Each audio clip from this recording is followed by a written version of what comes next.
Sir, pranams. Namaskar, Ashirwad.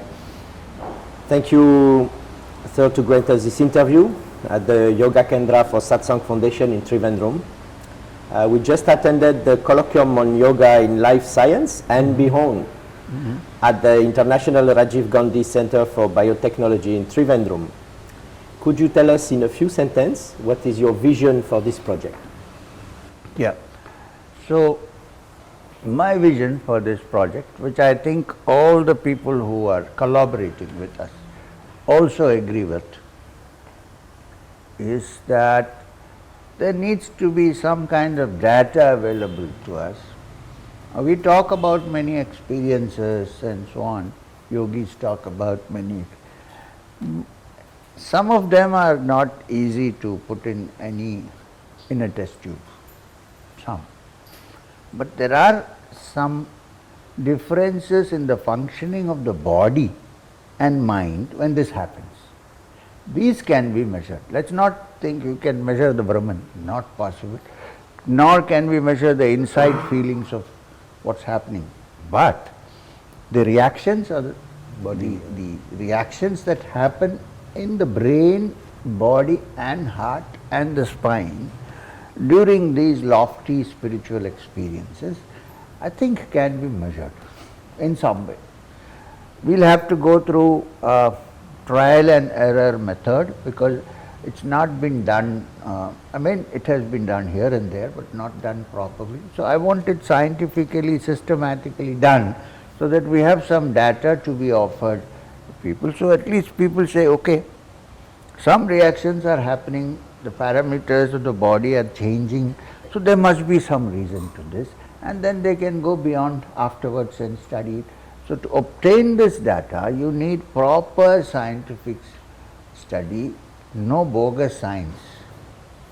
That's why I suggested that before you start, please read Science, Good, Bad and Bogus. People say, oh, if you put in the water is getting some crystalline shapes, so it is prana. It's all nonsense. It is because of geometry, because of various particle effects and so on. So we need to measure this. If you don't measure this, in future people are going to ridicule us and say that this is nonsense. This is the intention. I understand. Thank you. Thank you. So, trying to contextualize your experience as a yogi with this modern science. So, in your biography, Apprentice to a Himalayan Master, which is a bestseller, you described that during your early years in the Himalayas with your master Maheshwarnath Babaji, you went through a specific process in order to activate certain centers in your brain. Yes. You mentioned that they connected certain centers in your brain with a specific device. Could you elaborate a little bit on this experience for our audience, please? For the evolutionary level through which the average human being is going through now, it is dangerous to connect any such device. Sure. For me, it was done to amplify the already existing potentiality. To amplify it, not to create it. Yes. So, for the general human being going, I'm not saying in a big, small, that they are less or more, but in the general evolution, it's not time for the average human being to use amplifying ways to bring about this change. For that, you need to work up to that level, and when you have reached that level, maybe taking several lives, maybe this life, then you can use those instruments to activate. Now, if you ask me, I do not know exactly what was used, but I can access it. This also I know. But at this moment, there is no point in getting into that. What happened to me was, Babaji wanted to speed up my process because he said there's only this much time which you need to teach. And you need to, for instance, today, although I have studied the Upanishads and Shastras with Babaji, today when I talk, it's a Satsang, when I talk, I don't prepare for a talk. I don't rehearse for a talk.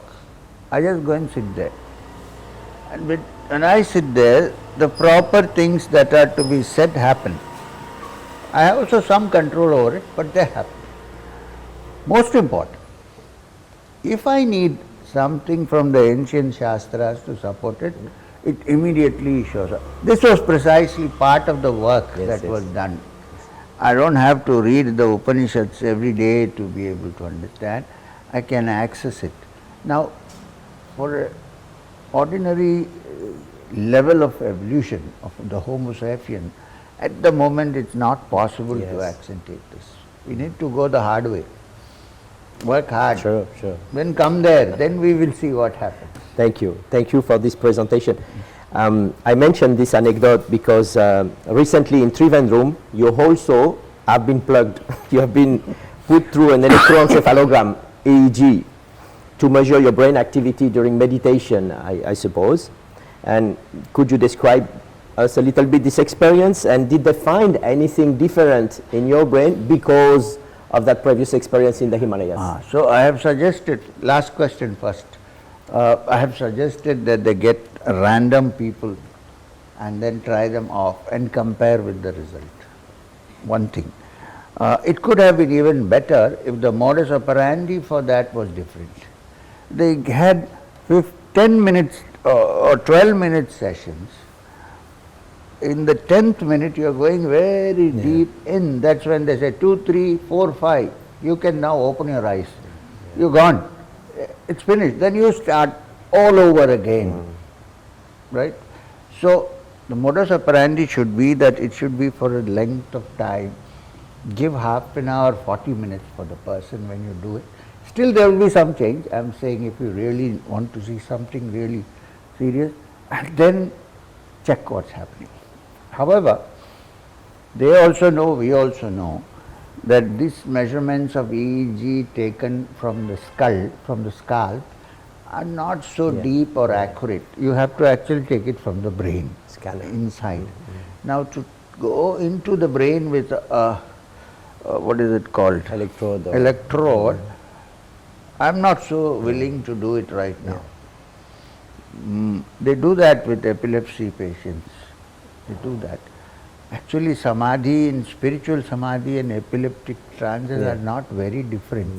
The borderline is very thin. And that is involuntary, this is voluntary. One difference, but there are other differences also. So, that is one suggestion which I have given. So, if they have a random analysis, they might find how people have different EEGs. Apart from that, I think we suggest that you take MRIs. Yeah, that's the one. Now the MRIs may have a better in-depth reflection of what is going on in the brain. You should take people and ask them if they are willing to do it, because if something goes wrong, then we are in trouble. I am ready to do it anytime. They have to take an MRI of the brain, or it goes through different moods. Even in samadhi, there are different samadhis. As it goes through the different moods, definitely the MRI is going to change. So this should be the next MRI step. If you are only not looking only for biological parameters, if you are doing something more than that. In this context, I must tell you that there was one man, a great man called Gopi Krishna. In Kashmir, who had this happen to him without much guidance. He suffered a lot, then he revived, and then he started the Kundalini Research Foundation in Kashmir. He died. The whole thing collapsed. If somebody can find out what data they had, it will be a great help for us when we start this. We'll work on this. If somebody can figure out what is the data that they discovered, because they were keeping a lot of people and experimenting with them. Like for instance, the Brahmari. Some people have already done research on the effect of Brahmari, but it's not complete. So when page people should be made to sit down. Not, you can't always find. People should sit down and do the Brahmari. Measure their nitric oxide levels in the respiratory system when the Brahmari is being done. That will prove something very important. Plus, find out what is the effect of Brahmari on the brain waves. Yes, yes. Take MRIs when people do that. These are the next steps that we should Thank you. jointly do. Thank you. So you mentioned MRI as a next step, and it reminds me that today we have access online to other scientific studies on the effect of meditation on brain. Like, for instance, previously Dr. Richard Davidson and Buddhist monk Mathieu Ricard, which is French, studied the brain of Tibetan Buddhist meditators by putting them into MRI and studying. Yes. How do you see the possibility to mutualize such scientific research on consciousness worldwide? I think we should start from one side and do our best, and then when we have results, people will come to us. We don't have to approach. Okay. What we need now is yogic plus scientific, both things. I mean, normally what we call scientific. Yes. If we get together, it will be nice. We have to be cautioned about one thing in this matter. This is not a promotional exercise. Yes. You know, most people involved in spiritual things are promotional. Yes. They want to promote, I did this, I saw Sadly, that. yes. Oh, that research. Before every sentence, Shriyam did this. This is not the way to do. I am not into that. I want the research to happen, not Shriyam to happen. Nice. You see, because everybody should know what's going on. It should be an experiment. It should not become based on Shriyam did this, Shriyam did that. Then I sat in my house, pulled a wire from the lamp and put it in my head. Shriyam appeared and smiled. This is nonsense. We should change all that. Sure. Less emotional and more rational. Less promotional, less promotional. Yes, sir, promotional. There are hundreds of people ready to promote themselves. Sure. So in between, why promote them? Let them promote themselves. Then data. Sure. Yesterday at the end of the colloquium, talking about finding scientist and yogi together, I think it was the last video. We had a nice video presentation by Dr. Anup Kumar from USA on how yoga can bridge quantum science and life science. He explained briefly in this video, if I understood correctly, how yoga chakras are some kind of portals between our physical body and those quantum energy fields. True. And as a medical doctor himself, he suggested that we need to expand our current materialistic model of anatomy in order to better heal people. True. So, what are your views on that new energetical perspective on human anatomy? And would you be ready to have further conversation on the topics, in the future? It's a good idea, but it's a tall order. You need to look carefully into this. Quantum is one thing, quantum physics is one thing, the human chakra is one thing. The link between the two needs to be deducted. You can theoretically state the link is there, but it needs to be deducted. For that, we need to find scientific ways how to accentuate the movement of energies in the centers through electrical pulses or some such thing. Then, when this happens, then you can see the connection between them. With the organs. It is true that the microcosm and the macrocosm are linked together. As above, so below is an old saying from the Greeks and Pythagoras. True. But we need to find out experiments by which this can be demonstrated rather than just be in the theoretical realm. The problem with quantum physics is because we don't have the instruments to actually detect. It's mostly theoretical based on some field experiments. So we need to figure out how to quantify this. It's not easy. To measure, I think if you have a chat discussion with Dr. Anand, we might be able to work out something. It will create some signal online, at least for the scientific community to get interested into it. Thank you, sir. in our world today, we face many complex challenges, like climate change. We can feel the global warming even here in Trivandrum, the growing impact of artificial intelligence in our lives. How do you think that scientific research on consciousness, like the one we attended in Trivandrum recently, can help humanity face those modern challenges? I think we should base this particular research on how to change the human being. Because when the human being begins to realize that he is not just this physical body and this is not just the earth that we are in, not material earth. When he begins to understand the divinity of the earth, for instance, so the change can only come only from inside.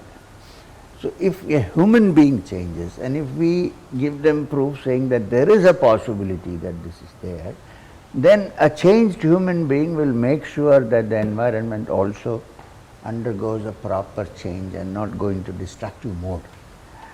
So the inside, after all, this whole society, the world is made up of individuals.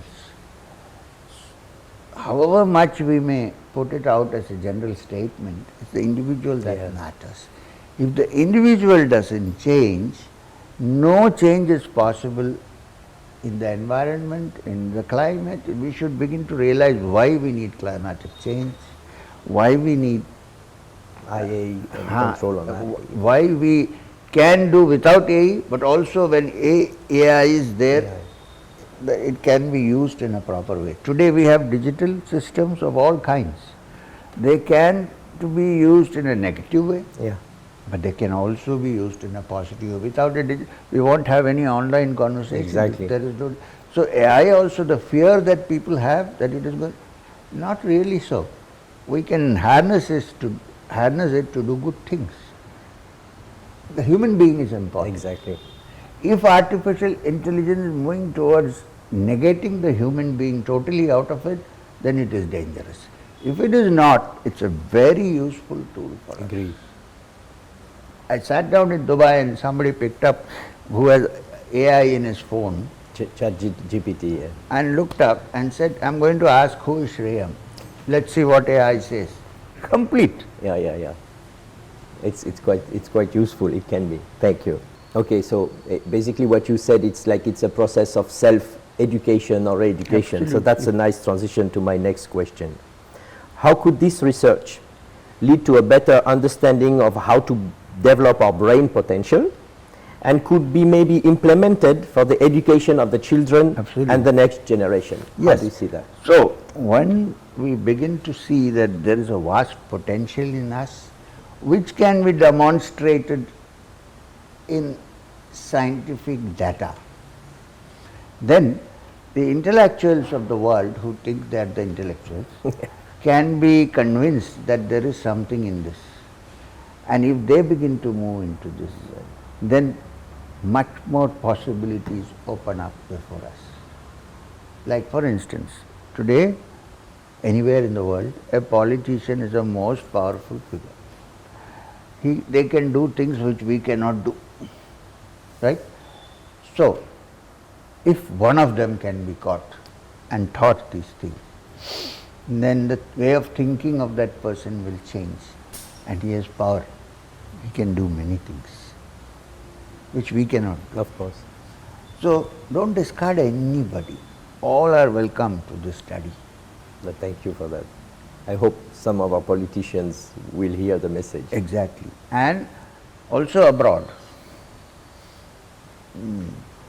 People should understand at least a little bit that a great deal depends on our inner state. They do that when they operate on this physical world, in their work, things will be different. Of course. They won't be just looking after themselves, they will be looking after the world, which is what they are intended to do, which they are not. So this is an important thing to do. And so our children that also. will change. So your next generation will be different. Now the next generation, see, we blame the next generation because of the hypocrisy of the parents. They say one thing, act one thing. In the house they are different. The children are seeing it. They are very intelligent. So how do you expect them to act? So if I live the life, then they will know that easily. You don't have to teach them anything. They know. Through example, In school also, when new teachers come, they usually come after B.Ed, M.Ed, education, post-graduation. It takes 6 months to get the things that they learnt out of their brains before they really become good teachers.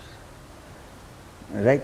So after that, I always tell them, when I address our teachers, please, you don't have to tell the students much. You behave. They are watching you. They will soon change. Oh, nice. Yes, very Through example. Thank you, sir. Almost last question. You said in the intitulé of the colloquium was the word beyond, so I'm ending with that. So beyond health issues and education, how can those studies in consciousness help us understand scientifically the mystery of death and beyond, and the purpose of life, which is at the core of all the form of current religions and spirituality? A little bit a la Nachiketa in the Katha Upanishads. So, the thing is, at the moment we are only thinking of this earth, good health, good intelligence, expanding the mind. Still we are in this earth sphere. When we go deeper and beyond, we are stepping into, we are breaking a boundary and stepping into something which is beyond the understanding of this puny little brain of ours. Right? So, the first thing to understand, the most intelligent human being very soon discovers the limitations of his or her intellect. Because intellect can function only up to some. Even if that intelligence is expanded and amplified by yogic practices, still there is a limit for it. Beyond that it cannot go. The ultimate would be to step out of that boundary. Right? I think that if one person does that, it also may reflect on his body parameters. Because I think when that is touched, even the cells of the body will undergo a small change. In Samadhi, for example. Undergo a small change. So, we can prove to people that there is something beyond. This is not the be-all and end-all of existence. Look, just think of the universe, this Milky Way. How much is the earth when you really look at it? One speck of dust. It cannot be that everything is only here. Even speculatively, we know that it is there, but even if you speculate, there should be many other realms which are there, because there is a huge galaxy, actually an unbounded galaxy. There are no boundaries for it. So definitely there may be other planes, other existences. Now we have to accept it. Because the materialistic world, so called, has somehow concluded for its own purposes that this is the only world we have. So whatever best we can, we have to do now. That is everybody admits that you're going to die, but before that we have to should tell them, look, you die here, but you are progressing somewhere else. There are many multiple realms to go through for life. At the moment, a person who has experience can only say. So you can only accept it as a hypothesis. But every hypothesis has an experiment by which to prove it. Now, the whole of life of sadhana is how to go about it, the method of going. I am saying that while we go about it, if we can collect some data of the changes that is happening in the individual who is going through this, that would be a pointer to the general, especially the scientists, that something is happening here, which we have not been able to touch till now. So shall we go into this? So this is the idea with this project also in Thiruvananthapuram, that it's a stepping stone. It is a stepping stone. That's all I can say. It's not the ultimate be-all and end-all of scientific inquiry. It's a stepping stone. And I would be very happy if other centers take up this. But they should be scientists. They should be scientists who decide that we will do an experiment following proper scientific norms. Even if it turns out negative, and if it's a failure, if it's a failure also it's a great achievement, because then you can look for a new. Exactly. That's why I was asking about mutualizing what you are doing here with other places in the world to come, put our mind together, so to speak, the scientific. May our minds come together. Very important. Thank you, sir. Thank you for your time, sir, and especially thank you for your kindness. And would you like to say a few words to conclude this interview? I would say that the interviewer I have always found is very interested in delving into deeper aspects of human life and the spirit and so on. Now I have known him for so many years. His intention is not any kind of self-promotion, but basically to take the message forward. So that is why whenever you ask, I am always ready. So thank you so much. Apart from that, I must thank you for all the South Indian food you gave me in Paris. Please come back. There is more. So thank you very much. Thank you so much.